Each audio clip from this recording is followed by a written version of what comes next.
UFC fight fans, UFC lovers, मागोमेड एंकलायव, Bilal Mohammad, दो एक ऐसे फाइटर जिनको काफी ज्यादा हेट किया जाता है यूएफसी में, लेकिन कोई रीजन नहीं है। मतलब क्यों उनको हेट करते हैं, सीरियसली नो आइडिया।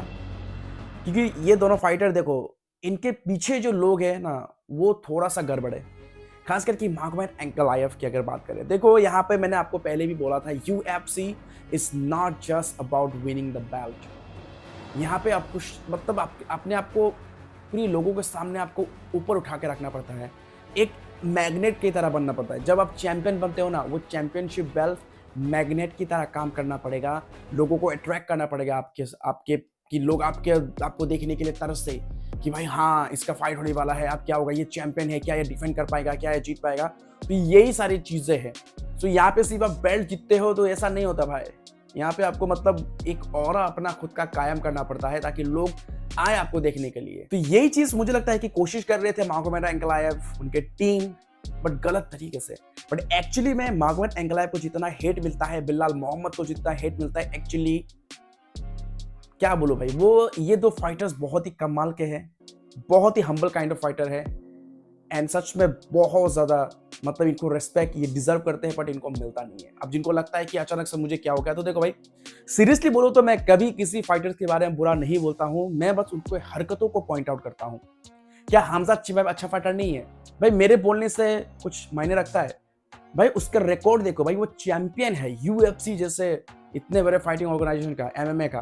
तो भाई मैं बोलने वाला कौन होता हूं? लेकिन क्योंकि मैं यहाँ पे न्यूज़ देता हूँ, चैनल मेरा खुद का चैनल है, तो मेरा भी एक पॉइंट ऑफ व्यू होता है।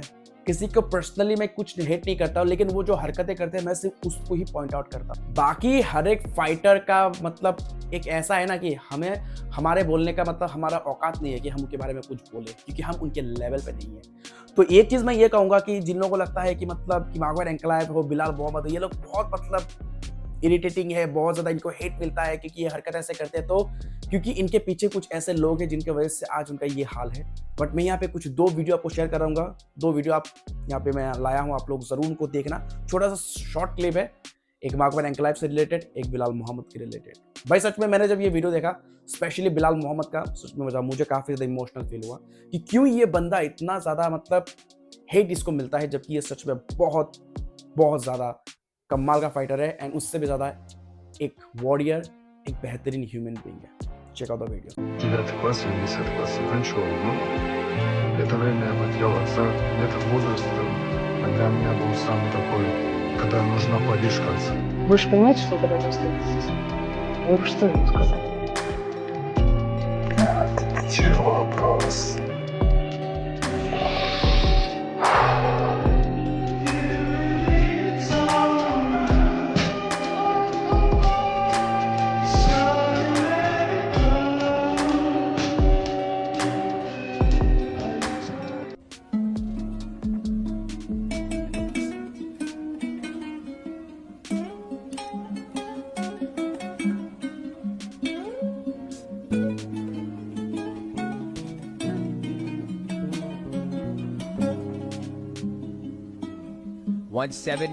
Who's 170 champ? That's Bilal Muhammad. Yeah, Bilal. you're kind of right. I The can't first believe time. you just said who is the 170 champ. You see him walking with a limp, but he doesn't even notice it. It's heartbreaking because there's millions of kids out there like that. To be able to help him, to be able to give him a snippet of what a real life a kid should have. See him smile every day, it makes you emotional.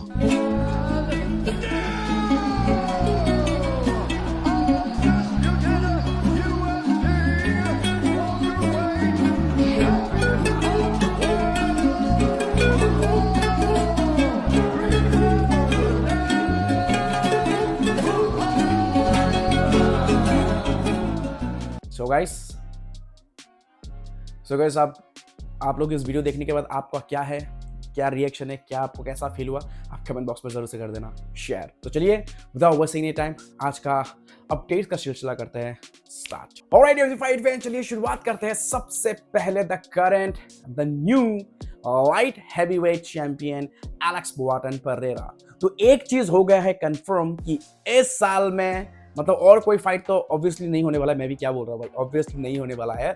लेकिन नए साल में मतलब starting में ही कोई Alex Pereira का fight हमें देखने का मौका नहीं मिलेगा, क्योंकि जो उनका इंजरी जो उनको हुआ है फाइट अगेंस्ट मागोमेड एंकलायव UFC 320 में, जहां पे उनका फुट हो चुका है ब्रोक। एंड उन्होंने ये अपडेट भी दिया है कि उन्होंने लास वेगास में MRI स्कैन वगैरह एक्सरे होता है वो सब कुछ किया है। एंड जो उनका फुट है, मुझे लगता है कि मतलब मुझे नहीं लगता, मतलब उनको ऐसा लगता है, मतलब रिपोर्ट आने के बाद उनको ऐसा कहा गया है कि थोड़ा सा टाइम लगेगा हील होने में। अब कितना वक्त लगेगा ये फिलहाल तय नहीं है, बट एटलीस्ट 8 to 10 months। सो 8 और 10 मंथ्स का यहाँ पर लाइफ जो है यहाँ पर टाइम ऑफ स्पेन यहाँ पे हो लग सकता है। सो यानी कि 8-10 महीने एलेक्स पेरेरा एक्शन में नजर नहीं आएंगे। सो एलेक्स पेरेरा का अब सिर्फ यही कहना है कि भाई अगर इतना वक्त लगेगा, मैं 100% फिट होना चाहता हूँ एंड अब मेरा गोल जल्द से जल्द कमबैक करने का नहीं। सो गाइस, अब एलेक्स पेरेरा का अब ये है प्लान कि या तो भाई मतलब इतनी जल्दी तो अब वो कमबैक करने वाले नहीं है, क्योंकि ऑब्वियसली जो उनका इंजरी है अब उनको थोड़ा सा टाइम लगेगा। तो या मतलब उनके पास यही है कि वो थोड़ा सा इंतजार करे and Alex Pereira versus Jon Jones के फाइट को व्हाइट हाउस में होते हुए उनका जो सपना है वो पूरा करने के बारे में यहाँ पर सोच रहे हैं। So, यहाँ पर जून के लिए वेट करेंगे। यहाँ पर एलेक्स पेरेरा कंप्लीटली फिट होना चाहता है, फाइन होना चाहते हैं एंड फाइट करना चाहते हैं व्हाइट हाउस के इवेंट में against John Jones, former light heavyweight champion. And यहाँ पर जॉन जोन जो खुद ज्यादा इंटरेस्टेड है, बहुत ज्यादा उत्सुक है to fight against Alex Pereira, because business wise and जो यहाँ पर एलेक्स पेरेरा का एक ऑरा है, एक गोट लिस्ट में वो आ गए हैं, अपना खुद का मतलब इतने सारे एक्लेट्स उन्होंने हासिल कर लिए अपने लाइफ में, मतलब और क्या चाहिए भाई। Double 2 division champion, 2 times light heavyweight champion, farmer कितने सारे चैंपियंस को बीट करके आज वो इस मुकाम पे पहुंचे हैं कि उनका ऑरा ही अलग हो गया है। तो ये जो इंजरी हुआ है, ये इंजरी को अब ठीक होने में कम से कम 8 से 10 महीने लगेंगे। तो यहाँ पर एलेक्स पेरेरा करेंगे इंतजार एंड वो चाहते हैं against John Jones White House में। सो गाइस, अब आप लोगों को क्या लगता है, क्या ये बिल्कुल सही होगा Jon Jones versus Alex Pereira White House? क्या लगता है आपको, ये फाइट होना चाहिए नहीं होना चाहिए? आप कमेंट बॉक्स में कर देना जरूर से शेयर। ऑलराइट, इस फाइट पे चलिए बढ़ते आगे बात करते हैं नेक्स्ट अपडेट के बारे में। सो गाइस, डैनियल कॉर्मियर, तो यहाँ पे जैसे ही यहाँ पर हार का सामना करना पड़ा, लाइफ में पहली बार मागोमेड एंकलायव को ऐसे TKO लॉस खाना पड़ा, बहुत ही शर्मनाक उनके लिए, क्योंकि भाई मतलब मागोमेड एंकलायव को इस तरीके से हारते हुए देखना शायद ही, मतलब एक बंदा जिसने डेब्यू फाइट किया था अगेंस्ट पॉल ग्रेग और सबमिशन लॉस हारा था, वो भी लास्ट के 10 सेकेंड्स के अंदर में हरा दिया था पॉल ग्रेग ने सबमिट करा के, जो कि वो फाइट जीत रहा था। एंड उसके बाद उसने बोला कि भाई इस बार से मैं और कभी नहीं हारूंगा, एंड सच में ऐसा ही हुआ था। एक के बाद एक विक्ट्रीज हासिल करता गया मागोमेड एंकलायव, एंड उसके कितने सालों के बाद उसको ऐसे दर्दनाक शर्मनाक हार का सामना करना पड़ा। लेकिन आपको बता दो कि फाइट के बाद यहाँ पर इंजरी का काफी सारा न्यूज निकल आया था कि फाइट में वो काफी ज्यादा इंजर्ड थे, ब्रोकन रिब्स के साथ उन्होंने फाइट में एंटर किया था। सो अब ये चीज निकल कर आ रहा है एंड डैनियल कॉर्मियर खुद इस चीज को मतलब कर रहे हैं कि हाँ मतलब मागोमेड एंकलायव के यहाँ पे मतलब कैंप के वगैरह से हम लोगों ने वीडियो वगैरह देखा है कि वो जो रिब में जो उनका इंजरी था फाइटिंग के दौरान, मतलब प्रैक्टिस के दौरान, उनके कैंप के दौरान उनको इंजरी हुआ था रिब में, ब्रोकन रिब्स में।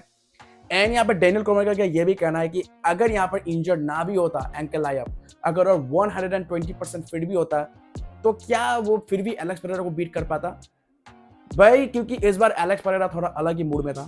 तो देखो ये तो अभी हम बता नहीं पाएंगे, क्योंकि अब यहाँ पर इंजरी का बात है, तो अब ये मैं क्या ही बोलूं बताऊं। क्योंकि मागोमेड एंकलायव प्रेस कॉन्फ्रेंस में भी बोल रहा था कि वो ये कैंप काफी बढ़िया था उनका, 100% फिट हो फील कर रहे हैं। देखो ऑब्वियसली कोई भी फाइटर अपने फाइट के पहले ये इतना ज्यादा ब्रूटल इंजरी के बारे में रिवील नहीं करता, क्योंकि उस नहीं तो फिर जो समझदार जो उनका ओपोनेंट होता है तो वही पे टारगेट करेंगे। फिलहाल भाई आप देखना होगा क्या होता है नेक्स्ट मागोमेड एंकलायव का। लेकिन क्या आपको लगता है कि अगर आप मागोमेड एंकलायव UFC 320 में अगर 100% फिट भी होते तो क्या वो उस दिन एलेक्स पेरेरा को बीट कर पाते? आप कमेंट उसमें कर देना जरूर से शेयर। ऑलराइट, इसी फाइट में चलिए बढ़ते आगे बात करते हैं नेक्स्ट बिग अपडेट के बारे में। सो गाइस, कल हमें देखने का मौका मिलने वाला है चार्ल्स ओलिवेरा वर्सेस मैथ्यूस गैम्ब्रोर का फाइट। सो भाई अब मैथ्यूस गैम्ब्रोर वर्सेस चार्ल्स ओलिवेरा, भाई UFC रियो कमाल का होने वाला है फाइट।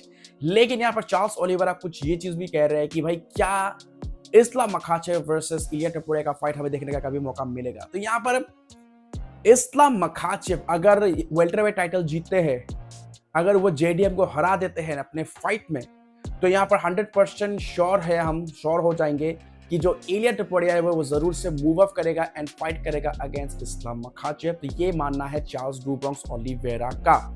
सो इसलिए मुझे लगता है कि यहाँ पर इस्लाम मखाचेव के फाइट के बाद ही हमें कुछ बड़ा न्यूज मिल सकता है कि इलिया टपोरिया का नेक्स्ट फाइट कब होगा। एंड फिलहाल क्योंकि यहाँ पर भाई इलिया टपोरिया बहुत ज्यादा डिस्टर्ब हो चुके हैं, क्योंकि उनका कुछ अलग ही अब लाइफ में ट्रबल हो चुका है। काफी ज्यादा न्यूज वायरल हो रहा है कि उनके और उनके वाइफ के बीच में हो चुका है मतलब सेपरेशन।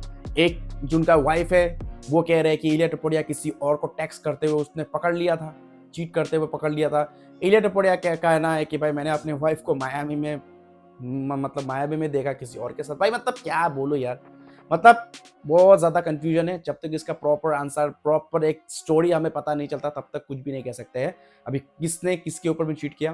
खैर फिलहाल ये तो भाई नहीं पता, लेकिन ये बात तय है कि इलिया टपोरिया जरूर से करेगा मूव अप वेल्टरवेट डिवीजन में अगर इस्लाम मखाचेव हराता है जेडीएम को नेक्स्ट फाइट में। सो क्या लगता है आपको, क्या ऐसा होगा? क्या इस्लाम मखाचेव वर्सेस इलिया टपोरिया का कभी हमें वेल्टरवेट में फाइट देखने का मौका मिलेगा? आपको क्या लगता है? आप कमेंट बॉक्स में कर देना जरूर से शेयर। सो यूएफसी फाइट फैंस, ये थे कुछ अपडेट्स, आज के spicy updates. I don't know क्या हुआ, मैं बहुत ज्यादा फंबल हो रहा है, मतलब क्या बोलूं यार, मुझे समझ नहीं आ रहा मतलब क्या हो गया भाई, मैं ठीक से बोल ही नहीं पा रहा हूँ, शब्द निकल नहीं रहा। आपको शायद थोड़ा सा अलग लगा होगा कि मतलब बहुत ज्यादा मतलब ऐसा शब्द ऐसे फंस रहे हैं भाई, टंग स्लिप हो रहे हैं। सो भाई ये थे कुछ अपडेट्स। आपको कौन सा अपडेट ज्यादा पसंद आया आप कमेंट बॉक्स में कर देना जरूर से share. Alright UFC fight fans, that's it for today's video. I hope कि सारे बिग अपडेट्स आपको बहुत ही ज्यादा पसंद आया। दोस्तों वीडियो पसंद आया लाइक करना, चैनल पर नहीं हो सब्सक्राइब करना बिल्कुल भी मत भूलना। तो मिलते हैं अगले वीडियो में, तब तक के लिए take care, keep watching Hindi. जय हिंद।